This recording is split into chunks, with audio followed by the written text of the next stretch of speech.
برادران ملت اسلامی، السلام علیکم ورحمۃ اللہ وبرکاتہ۔ الحمد للہ الحنان المنان الذي خلق الإنسان وعلمه البيان، والصلاة والسلام على رسوله سيد الإنس والجان وعلى آله وأصحابه ذوي الخير والإحسان، أما بعد فأعوذ بالله من الشيطان الرجيم، بسم الله الرحمن الرحيم، وقل جاء الحق وزهق الباطل إن الباطل كان زهوقا، صدق الله مولانا العظیم۔ بارگاہ رسالت مآب صلی اللہ علیہ وسلم میں درود پاک کا ہدیہ پیش کریں۔ اللہم صلی علی سیدنا و مولانا محمد معدن الجود والکرم وآلہ واصحابہ الکرام وابنہ الکریم وبارک وسلم صلاة دائمة سرمدا ابدا۔ عزیزان گرامی وقار، میں یہ چاہتا ہوں جہاں پر آ کر ہم رکے تھے وہیں سے ہم پھر آگے بڑھتے ہیں۔ ہم رکے تھے کہاں آ کر؟ کچھ دیر کی خاموشی ہے، اس کے بعد ہم آگے بڑھتے ہیں، اس لیے کہ مجھے کوئی شعر اب یاد کرانے کی ضرورت نہیں اور نہ ہی کسی کے سامنے کچھ بولنے کی ضرورت ہے۔ حالات تو ایسے تھے کہ جو نان مسلم تھے وہ بھی ہمیں جیل میں دیکھ کر یہی کہتے تھے کہ آپ ہی نے کہا یہ فلاں بات۔ ہم نے کہا اللہ تبارک و تعالیٰ نے تم کو بھی یاد کرا دیا۔ میرے عزیزو، ستیزہ کار رہا ہے ازل سے تا امروز، شرار بو لہبی سے چراغ مصطفی بھی۔ یہ آج کل کے معاملات نہیں، ابتدا سے حق اور باطل کے معرکے ہوتے رہے، لیکن ایک بات میں آپ سب کو بتانا چاہتا ہوں، مظفر کو مقید نہ سمجھ اے سیاد۔ سیدنا مظفر حسین کچھوچھوی رحمت اللہ تعالی علیہ جیل گئے تھے، قید میں تھے، تب انہوں نے یہ شعر کہا تھا کہ مظفر کو مقید نہ سمجھ اے سیاد، میری یہ اسیری بھی سنت آبائی ہے۔ میرے آبا و اجداد کی سنت ہے جس پر میں عمل کر کے آ رہا ہوں، میرے بزرگوں کی یہ سنت تھی۔ بہرحال جن کو جس راستے سے مجھے گزارنا تھا، لوگوں کے دلوں میں یہ ٹھنڈک تھی شاید کہ زبان بند کر کے چند دنوں کے لیے قید کر دیا جائے، مگر میرا عقیدہ یہ تھا کہ اللہ تبارک و تعالی جب تک چاہے کہ کوئی اس کے لیے پابندی نہیں لگا سکتا۔ وَإِن يَمْسَسْكَ اللَّهُ بِضُرٍّ فَلَا كَاشِفَ لَهُ إِلَّا هُوَ۔ رب تعالیٰ فرماتا ہے اگر اللہ تعالیٰ تمہیں کوئی مصیبت دے تو اس کے علاوہ کوئی ٹال نہیں سکتا۔ وَإِن يَمْسَسْكَ اللَّهُ بِخَيْرٍ فَلَا رَادَّ لِفَضْلِهِ، اور اللہ کسی کو بھلائی دے دے تو پھر اس کو روک بھی کوئی نہیں سکتا۔ مولا تبارک و تعالیٰ اگر کسی کو کوئی مقام عطا کر دے تو ہزاروں کیڑوں کے پھڑپڑانے سے وہ مقام ختم بھی نہیں ہو سکتا۔ اللہ تبارک و تعالیٰ جس کو بڑھانا چاہے اس کے لیے کوئی راستہ رکاوٹ نہیں بن سکتا۔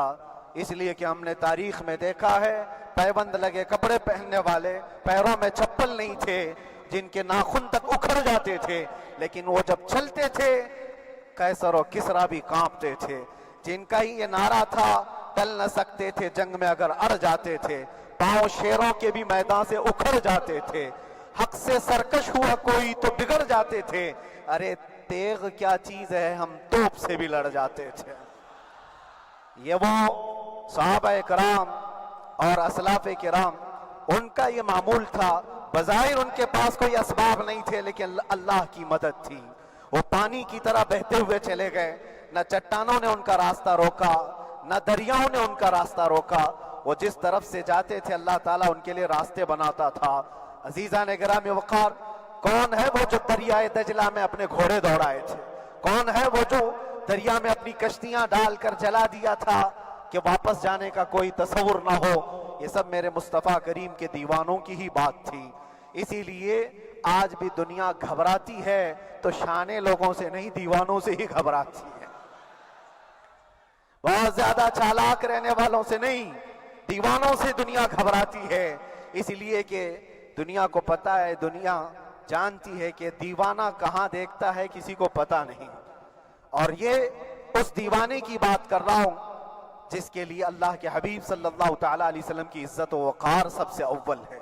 عزیزان گرامی وقار، آج آپ کے سامنے حاضر آیا، یہ میرے استاد گرامی، مربی، استاذ الاساتذہ، برادر گرامی حضرت العلامہ مفتی زبیر احمد صاحب قبلہ ادام اللہ اقبالہ، جنہوں نے دن رات ایک کر دیے تھے۔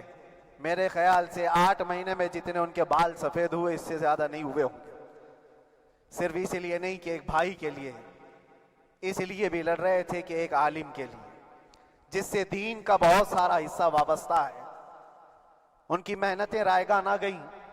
بہت سارے میرے احباب و اقربا، خاص طور پر مدن پورہ اور وکرولی سے، جنہوں نے اپنے گھر بار چھوڑ کر میرے لیے دوڑتے بھاگتے رہے، اللہ رب العزت اس بات کا شاہد ہے، ایک ایک دن اندر میں نے سب کے لیے دعائیں کی ہیں، اور ایسا نہیں کہ کوئی دن بھولا جاتا، اور باہر کی ہمیشہ یہ خبریں آتی رہتی ہیں کہ حالات کیسے کے کیسے ہوتے جا رہے ہیں۔ کبھی اگر گھبراہٹ اور بے چینی ہوتی تو میرے عزیزوں صرف ایک ہی بات ہمارے پاس تھی علاج کے لیے، ایک ہی علاج تھا۔ جب بے چینی بڑھ جاتی، اپنوں سے رابطہ نہیں ہو پاتا اور کسی کے خبر نہ پہنچتی، کھانے پینے کی تکلیفیں، رہنے سہنے کی مصیبتیں جب سر پر آتی تو ایک ہی علاج تھا، ان کے نثار کوئی کیسے ہی رنج میں ہو، ان کے نثار کوئی کیسے ہی رنج میں ہو، جب یاد آ گئے ہیں سب غم بھلا دیے ہیں، جب یاد آ گئے ہیں سب غم بھلا دیے ہیں۔ اس رسول محترم صلی اللہ تعالیٰ علیہ وسلم کا احسان عظیم ہے۔ بار بار مجھے یہ احساس ہوتا رہا، پوری دنیا اگر چھوڑ دے مگر یقین تھا آمنہ کا لال کبھی نہیں چھوڑے گا، اور چھوڑا بھی نہیں۔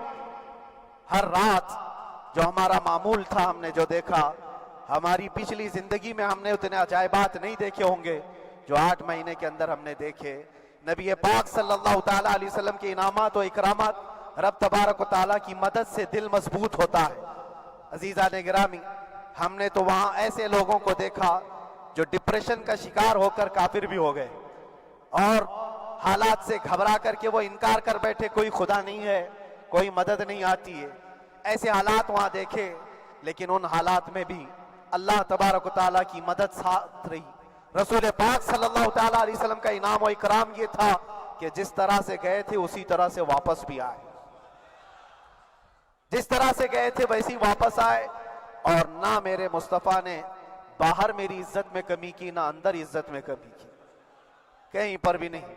الحمدللہ، جس شان کے ساتھ رسول پاک صلی اللہ تعالیٰ علیہ وسلم اپنے چاہنے والوں کو رکھتے ہیں، وہ میں نے دنیا میں دیکھا، اور پھر یہ عرض کیا آقا، آج آپ کی عزت پر بات کرنے والے کو چاہے وہ 1000 کال کوٹری کے اندر ہو، آپ عزت کے ساتھ بٹھاتے ہیں تو پھر قیامت کے دن اس کی عزت کا کیا حال ہوگا۔ عرش حق ہے مسند رفعت رسول اللہ کی، دیکھنی ہے حشر میں عزت رسول اللہ کی۔ میرے عزیزو، ایک بات کو طے کر کے چلو، انہیں جانا انہیں مانا، نہ رکھا غیر سے کام، للہ الحمد میں دنیا سے مسلمان گیا۔ اس ایک بات میں جو عزت ہے، دنیا کے کسی مقام و منصب اور مرتبے میں عزت نہیں ہے۔ اور حالات دنیا انشاءاللہ میں سناتا رہوں گا۔ اللہ تبارک و تعالیٰ جب تک یہ زبان رکھا ہے، حق بولتے رہیں گے اور سناتے رہیں گے، اور بھی حالات آپ کو انشاءاللہ العزیز آگے سناتے رہیں گے۔ لیکن آج خصوصیت کے ساتھ میں جمعہ کے لیے اسی لیے حاضر آیا کہ یہاں کے لوگ پل پل یاد کرتے رہے۔ حضرت مجھے ہر بار خبر دیتے کہ جب نماز سے فارغ ہو کر کے میں نکلوں تو مجھے لوگ پکڑ لیتے، کیا ہوا، اب کیا خبر ہے۔ تو جس قدر آپ کی بے چینی تھی، بے قراری تھی، میرے عزیزو، مجھے بھی ملنے کی بے چینی اور بے قراری تھی، لیکن یہ ایک سٹیج تھا جس سے گزارا گیا ہے، ایک مقام تھا جس سے گزارا گیا۔ میں تو ایک نکما آدمی، میں تو ایک کم پڑا ہوا ہوں، لیکن آپ کو بزرگان دین کی اگر تاریخ پتہ ہو، امام اعظم ابو حنیفہ رضی اللہ تعالیٰ عنہ، جن کو ناحق جیل میں رکھا گیا تھا، امام موسیٰ کاظم رضی اللہ تعالیٰ 7 سال تک قید میں رہے۔ یہ کون امام موسیٰ کاظم؟ جن کے دربار میں جانے کے لیے غوث اعظم عبد القادر جیلانی رضی اللہ تعالیٰ عنہ 4 کلومیٹر دور اپنی چپل اتار دیا کرتے تھے۔ امام موسیٰ کاظم کا وہ دربار ہے جن کو باب الحوائج کہا جاتا ہے۔ اس امام کو 7 سال تک بغیر کسی قصور کے قید میں رکھا گیا، اور حد تو یہ ہے کہ اسی قید خانے میں زہر دے کر کے آپ کو مارا گیا ہے۔ آپ کا جنازہ جیل سے نکلا تھا۔ امام احمد بن حنبل جن کو 5 لاکھ حدیثیں یاد ہیں، نبی پاک صلی اللہ تعالیٰ علیہ وسلم کی، بغداد کے سرے بازار آپ کو ننگی پیٹھ پر کوڑے مارے گئے۔ آپ کو اندازہ ہے بزرگان دین کی ایک لمبی فہرست ہے۔ جب میں وہاں گیا تھا تو ایک بزرگ کی بڑی یاد آئی، وہ تھے حضرت مجدد الفیسانی رضی اللہ تعالیٰ۔ اکبر جیسے ڈکٹیٹر کے سامنے، اس زمانے کے سب سے بڑے ڈکٹیٹر بادشاہ کے سامنے آپ نے حق بات کا اعلان کیا تھا۔ مجدد الفیسانی رحمت اللہ تعالیٰ علیہ نے فرمایا تھا کہ اسلام نام سے جو دین ہوگا وہ محمد عربی کا لایا ہوا ہی دین ہوگا، کسی اور بادشاہ کا بنایا ہوا نہیں ہوگا۔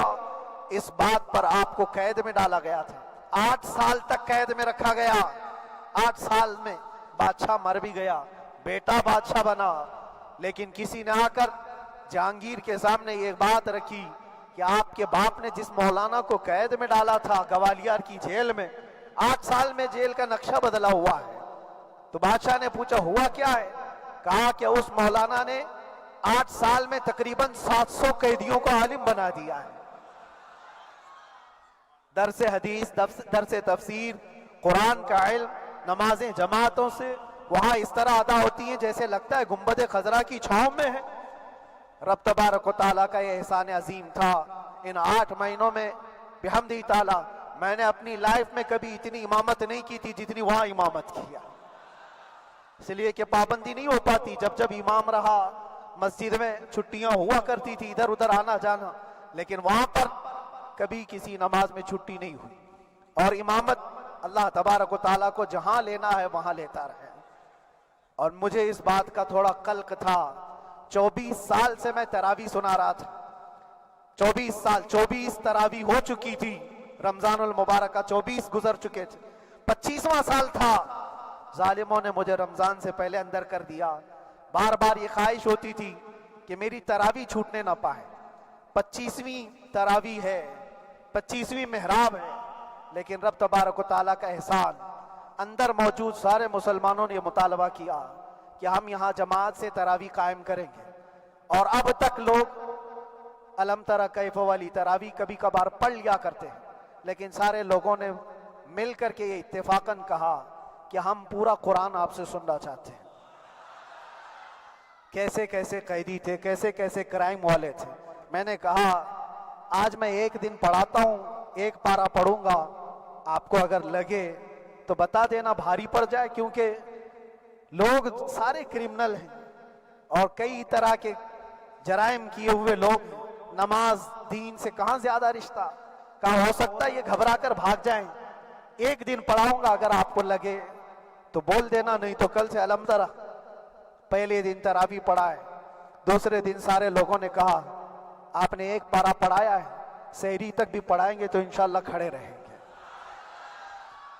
یہ جو استقامت، یہ ساری چیزیں دلوں کا جمع ہونا اور ہماری طرف دلوں کو پھیر دینا بغیر اللہ کی مدد کے نہیں ہوتا، رسول پاک صلی اللہ تعالیٰ علیہ وسلم کے کرم و احسان کے بغیر نہیں ہوتا۔ وہ تراویح بھی پڑھتے رہے، تفسیر قرآن بھی سنتے رہے اور قرآن کی تعلیم بھی لیتے رہے۔ پھر مجھے اندازہ یہ ہوا کہ رب تبارک و تعالیٰ کی منشا یہ تھی کہ ہماری تراویح کی محراب کی سلور جبلی جیل کے اندر ہو جائے۔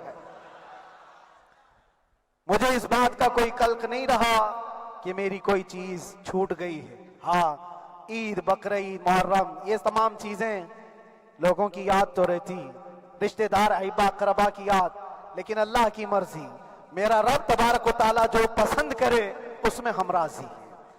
اگر مولا یہ چاہتا ہے کہ میں تنہا پڑھوں تو اس کی رضا میں ہم راضی ہیں، اگر وہ چاہتا ہے کہ مجمع ہزاروں میں ہم نماز ادا کریں تو اس کی مرضی پر ہم قائم ہیں۔ عزیزان گرامی وقار، صبر اور سکون کے ساتھ جو حالات گزرے اس میں سب سے بڑا کردار آپ سب کی دعاؤں کا ہے، سب کی دعاؤں کا۔ مشائخ، سارے پیران اعظام، تمام سلاسل کے اور ہر مسجد کے امام اپنے محراب اور منبر سے جو دعا کرتے رہے، یہ سارا ذخیرہ میرے لیے اتنا بڑا ہے جس کو میں بیان نہیں کر سکتا۔ ہر ایک کی جانب سے دعائیں، عورتوں بچوں کی طرف سے منتیں، روزے، نہ جانے کیا کیا کر لیا۔ پھر مجھے اندازہ ہوا کہ صرف اپنے آرام، اپنے راحت کے لیے پھڑپھڑانے سے کچھ نہیں ہوگا۔ رب تبارک و تعالیٰ یہ چاہتا ہے کہ پوری امت مل کر کے اس فقیر کے لیے دعا کرے، اور اللہ تعالیٰ کو جب تک منظور تھا تمہاری دعائیں ہوتی رہی۔ بعض لوگوں کو یہ خیال بھی آیا، کچھ میرے احبا اقربا رشتہ داروں نے بھی کہا اتنی ساری دعائیں ہوئی، اتنی ساری دعائیں ہوئی، قبول کیوں نہیں ہوتی؟ ایک بات یاد رکھو، پوری دنیا مل کر کھڑے ہو کر دعا کرے، اللہ کی قدرت پر کوئی کام کرنا واجب نہیں ہے، اللہ پر کوئی چیز واجب نہیں ہے۔ اگر وہ اپنے فضل سے عطا کر دے تو اس کا احسان ہے، اس کا احسان ہے۔ اب چاہے وہ سال بھر میں قبول کرے کہ 5 سال میں قبول کرے، ایک بات یاد آتی ہے میرے عزیزوں، ہماری قید تو 8 مہینے کی ہوگی، ان بزرگان دین کی قید 8 سال 7 سال۔ امام محمد بن حسن عسکری 20 سال تک قید میں رہے، 20 سال تک اندر سلاخوں کے پیچھے بند رکھا گیا۔ یہ اہل بیت اطہار ہیں، ائمہ اعظام ہیں، ان کی تکلیفیں دیکھ کر پھر ہماری تکلیف چھوٹی لگتی، اور پھر نبی پاک صلی اللہ تعالیٰ علیہ وسلم کی یاد آتی۔ صرف اس بات کا ہمیں فخر تھا کہ تم نے کبھی چوری کے الزام میں تو نہیں گرفتار کیا، کسی گھناؤنے الزام میں تو نہیں گرفتار کیا۔ ہاں اگر کسی بات پر گرفتار کیا ہے تو ان سے پوچھو تو اب یہ بولنے میں بھی شرم کرتے ہیں، مولانا کو کیوں گرفتار کیا ہے، مولانا کو کیوں اندر رکھا ہے؟ شرم آتی ہے بولنے میں، کیونکہ انہوں نے کچھ ایسا بولا تھا جس کو بولنے میں شرم آتی۔ کیا بولا تھا میرے عزیزوں؟ یہ ایک الگ کہانی ہے، ابھی میں اس پر کچھ گفتگو نہیں کرتا، اس لیے کہ ہر ایک کو یاد ہو چکی ہے، ہر ایک کو یاد ہے۔ میں اس کہانی کی طرف نہیں جاتا، لیکن اتنا مجھے آج اس ملک میں رہتے ہوئے احساس ہے کہ ابھی بھی انصاف ختم نہیں ہوا ہے۔ انصاف پوری طرح ختم ہو جائے تو اللہ کا عذاب آ جائے گا، اللہ کا عذاب آ جائے گا۔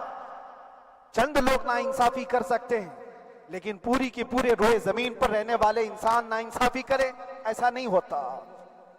ہمارے حق میں سپریم کی طرف سے جو انصاف آیا ہے، ہمارے دل میں اس قدر جگہ ہے آج، اور اس قدر احساس ہے کہ ہمیں یہ اندازہ آج بھی ہوتا ہے کہ چاہے کچھ بھی ہو جائے لیکن انصاف پوری طرح سے مر نہیں سکتا، انصاف پوری طرح سے مر نہیں سکتا۔ یہ ہمارا ملک عزیز ہندوستان کسی خاص آدمی کے ٹھیکیداری میں نہیں ہے، سبھی کا خون شامل ہے یہاں کی مٹی میں، کسی کے باپ کا ہندوستان تھوڑی ہے، ہمارا بھی ہے، آپ کا بھی ہے، سب کا بھی ہے۔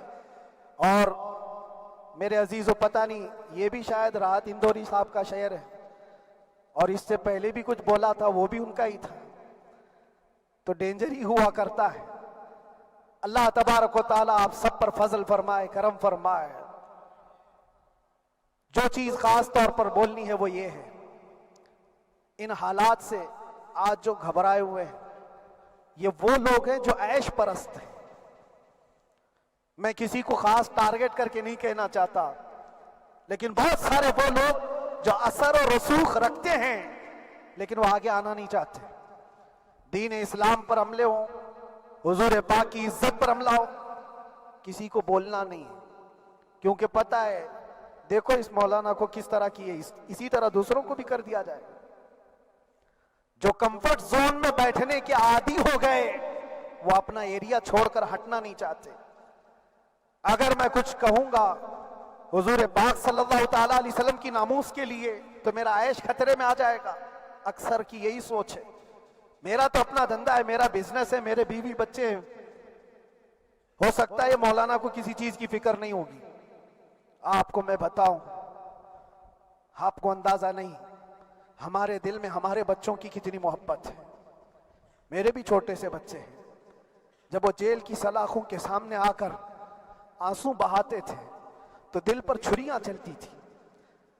وہ بچے جو ہمیشہ ہمارے سینے پر سوتے رہے, آج میں ان کو چھو بھی نہیں سکتا. جب وہ سلاخوں کے پیچھے کھڑے ہو کر دور سے رو کر کے چلے جاتے 15 منٹ, تو کیا ہمارے دل میں بچوں کی محبت نہیں؟ کیا ہمارے گھر بار نہیں, ہماری بہنیں, ہمارے بھائی, ہماری ماں نہیں؟ کتنے تو دن ایسے ہوئے کہ میری ماں کو دورے پڑتے رہے یاد کے لیے. تو کیا وہ ہمارے اوپر کیفیت نہیں آتی کہ ہم خامخواہ یہ مصیبت کیوں مول لیے؟ میری بیٹی تو جھگڑا کرتی اس بات کو کہ کیوں آپ اکیلے ہو, بہت سارے لوگ ہیں سب کا خیال کرتے ہوئے. لیکن میرے عزیزو, یہ ان کی اپنی محبت ہے. سارا ایک پریوار اور اس سے زیادہ میرے شاگردوں کی ایک دنیا ہے. کتنے ایسے ہیں, میں جانتا ہوں کہ 8 مہینے تک نرم غذا نہیں کھائی میرے ان بچوں نے. میں جانتا ہوں ان کا صرف یہ خیال تھا کہ اندر پتہ نہیں جیل میں آپ کیا کھا رہے ہوں گے, ہم یہاں نرم غذا نہیں کھائیں گے, گوشت مچھلی نہیں کھائی. حالانکہ یہ کوئی چیز تمہارے اوپر واجب نہیں تھی. یہ حالات میں اس لیے بتا رہا ہوں میرے عزیز, کسی کے وہم و گمان میں اگر یہ ہے تو نکال دے کہ میرے آس پاس کچھ نہیں ہے, میں کسی کو چاہتا نہیں, یا میرے ساتھ محبتیں نہیں ہیں. کثرت سے محبت کرنے والے لوگ ہیں میرے پاس. میرے ان بھائیوں کی اور میرے بہنوں کی, میرے گھر والوں کی محبت تو ایسی ہے کہ ان کے گھروں کے بچوں کے معاملات بھی بغیر مجھ سے پوچھے نہیں ہوتے. اگر 8 مہینے اندر رہا تو کسی کا رشتہ نہیں تو بات چیت بھی نہیں ہے. رشتہ نہیں ہوگا جب تک یہ نہ آئے. سارے کام ڈیپینڈ رہتے تھے.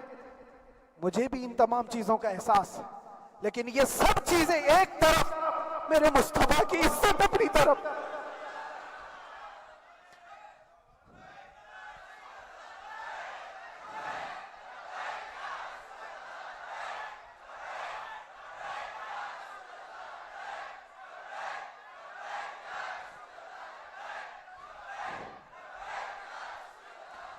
میرے عزیزوں, ہر ایک کے آنسوں کے قطرے میں نے دیکھے, بھائیوں کے, بہنوں کے, میرے پاس ملنے کے لیے میرے جو شاگرد آتے ان کے. یہ اکثر جب جیل کی دیوار پر آ کر کھڑے ہوتے, ان کی آنکھیں لال, یہ آنسو بہاتے 15 منٹ ملاقات کر کے چلے جاتے. آپ کو کیا اندازہ ہے اندر کے حالات ایک دن 1 سال کے برابر لگنے لگتا ہے. گھٹتے رہتے, لیکن ایک بات کا احساس بار بار ہوتا کہ یہ ساری محبتیں ایک طرف ہے, لیکن ہم جس کے لیے کھڑے ہوئے ہیں اس کی محبت میں کوئی سمجھوتا نہیں, اس کی محبت میں کوئی سمجھوتا نہیں. ایمان اسی کا نام ہے, لا یؤمن احدکم حتی اکون احب الیہ من والدہ وولدہ والناس اجمعین.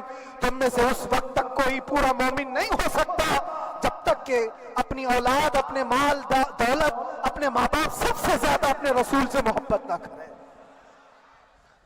دعا یہی کرتے رہو جب حضور پاک کا معاملہ آئے تو ساری دنیا ایک طرف ہو جائے. میں نے ایک واقعہ پڑھا تھا اندر ہی, حضرت خالد بن ولید رضی اللہ تعالیٰ ایک قلعے پر اچانک حملہ آور ہوئے تھے. وہ قلعے میں موجود جو دشمنان اسلام تھے ان کی پارٹی چل رہی تھی. بڑے بڑے قالین, صوفے بچھے ہوئے, تشتوں میں قیمتی کھانے رکھے ہوئے تھے. خالد بن ولید کے ساتھ جو لشکر ہے, یہ تو وہ غریب صحابہ تھے جو پیون لگے کپڑے پہنتے, ایک کھجور پر پورا دن گزارتے. جب یہ اس قلعے پر حملہ آور ہوئے تو دشمنان اسلام جو تھے وہ مقابلہ کرنے کی ہمت نہ جٹا سکے, بھاگ گئے. سارا مال سب چھوڑ کر بھاگ گئے, بغیر کسی جنگ کے, بغیر کسی قتل قتال کے پورا قلعہ فتح کیا خالد بن ولید.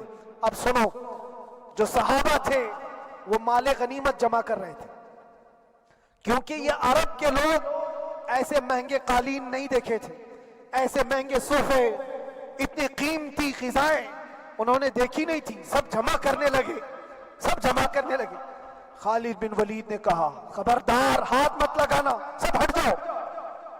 سب ہٹ گئے.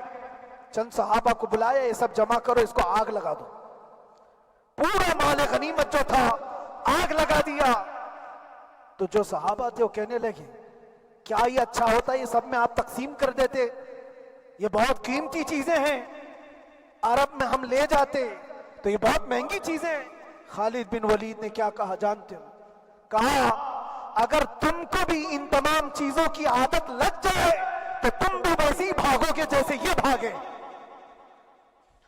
یہ آج جو ہمارا مقابلہ کرنے کی طاقت نہ لا سکے اور بھاگ گئے، اس کی وجہ یہ ہے کہ وہ عیش پرست ہے، عیاشی ان کے اندر تھی جس کی وجہ سے وہ کھڑے نہ ہو سکے، اور جب یہ عیاشی آئے گی تم کھڑے نہیں ہو سکو گے، کھڑے نہیں ہو سکو گے۔ آج میں یہی بات دہرانا چاہتا ہوں، جو بہت بڑے چہرے لے کر بیٹھے ہوئے ہوں، وہ سیاسی اثر و رسوخ رکھنے والے بھی کمفرٹ زون میں رہنا چاہتے ہیں۔ میں چند لوگوں کو چھوڑ کر کہہ رہا ہوں، اکثر کا حال یہ وہ سوچتے ہیں کہ ہمارے اس دائرے سے نکلیں گے تو ہمارا عیش خطرے میں آ جائے گا، گھر بار خطرے میں آ جائے گا۔ یہ دنیا کی محبت انسان کو بزدل بناتی ہے، بزدل بناتی ہے۔ اس لیے میرے عزیزو، آپ جب کبھی یہ بات آئے، ایک طرف میرا پورا خاندان، ایک طرف میرے عیش کی زندگی اور ایک طرف رسول پاک کی عزت کا معاملہ، تو آپ مجھے بتاؤ آپ کس بات کا فیصلہ لیں گے؟ اسی بات کا فیصلہ لینا ہوگا نبی پاک صلی اللہ تعالیٰ علیہ وسلم کی عزت کی خاطر تمہیں اس بات کا فیصلہ لینا ہوگا۔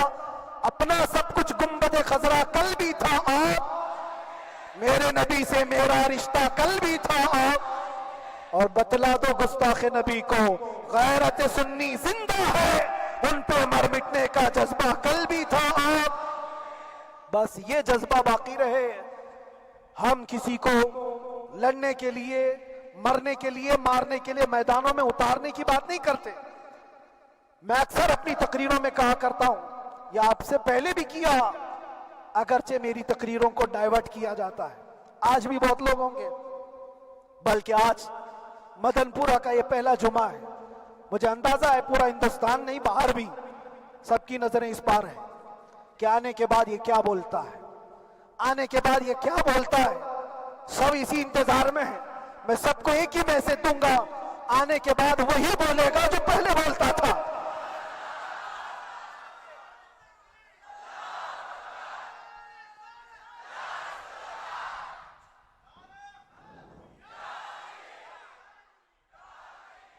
اگر کچھ غلط ہوتا تو ہمارے اس ملک عزیز ہندوستان کی سب سے اعلیٰ عدالت یہ نہیں کہتی کہ ان کے اسپیچ میں کوئی ہیٹ مسئلہ نہیں ہے۔ وہ ہمیں اندازہ ہے میرے عزیزوں، ہاں جہاں غلطی ہوگی ہم بھرے اعلان کے ساتھ کہیں گے کہ ہم سے یہ غلطی ہو گئی، ہم سے یہ خطا ہو گئی، زبان پھسل گئی، لیکن جو چیز نہیں ہے تو اگر تم زبردستی اس کو کہو گے تو یہ ہم نہیں مانتے۔ ہاں بس اتنی دعا میرے حق میں کریں کہ جتنی بھی زندگی باقی ہے اللہ تبارک و تعالی حضور پاک کی محبت اور ان کی عظمت کی حفاظت کے لیے جیتے مرنے کی توفیق عطا فرمائے۔ ہمارا کام صرف اتنا رہ گیا، جو میسج دینا تھا وہ ہم نے دے دیا۔ اب جو حالات آ رہے ہیں میرے عزیزوں، آپ سب کے لیے بھی میں یہ گزارش کروں گا، دین کی طرف آ جاؤ، سچائی کی طرف آ جاؤ، ورنہ گاجر مولی کی طرح کٹ جاؤ گے، ختم ہو جاؤ گے۔ دین کی طرف آؤ، سچائی کی طرف آؤ، اور اسلام نے کہیں پر بھی تمہیں کسی طرح کے آتنک اور دہشت کی تعلیم نہیں دی ہے، کہیں پر کسی ٹیررسٹ کی کوئی بھی تعلقات کی۔ کہیں مجھے کوئی بات بتا دو، اگر کوئی مسلمان اس طرح کی حرکتیں کر جاتا ہے جس کو یہ لوگ بدنام کرتے ہیں تو ہم سمجھتے ہیں اس کا اسلام سے تعلق نہیں ہوگا۔ اسلام سے تعلق ہوتا تو اس کے اندر صدیق اکبر اور فاروق اعظم کی ادائیں ہوتی۔ آج آپ کو وہ معاشرہ زندہ کرنے کی ضرورت ہے۔ میں نوجوانوں سے کہوں گا، بہت دن گزار لیے ٹک ٹاک پر مجرے، اور تمہارے اس انٹرنیٹ کی دنیا پر جس طرح تم نے آوارگی کر لی ہے، اب وقت کم بچا ہے، آ جاؤ میرے نبی پاک کی گنبد کی چھاؤں میں۔ عزت وہیں پر ہے، انہی کے قدموں میں عزت ہے، اور یہاں پر بھی ہے اور آخرت میں بھی ہے۔ آخرت میں بھی ہے۔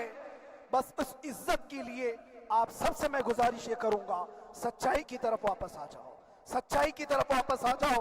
جو تمہاری نمازیں باقی ہیں اس کو پوری کر لو، اس سے پہلے کہ دنیا تم پر نماز پڑھ دے، اس سے پہلے کہ تمہارے جنازے کی نماز پڑھی جائے، اپنی نمازیں کمپلیٹ کر لو۔ اور علماء ذوی الاحترام کا ادب و احترام اپنے اندر رکھو۔ صرف اس بات کے لیے آپ کو میں احساس دلانا چاہتا ہوں کہ مجھے جس راستے سے گزارا گیا، جتنے دن قید و بند کی صحبتیں گزاری گئی، یہ صرف یہ میسج دینا تھا کہ پھر اس مولانا کا یہ ہو سکتا ہے تو چھوٹے چھوٹوں کی کیا کر دیں گے۔ ایسا اگرچہ آ جائے موقع تب بھی گھبرانے کی ضرورت تھی۔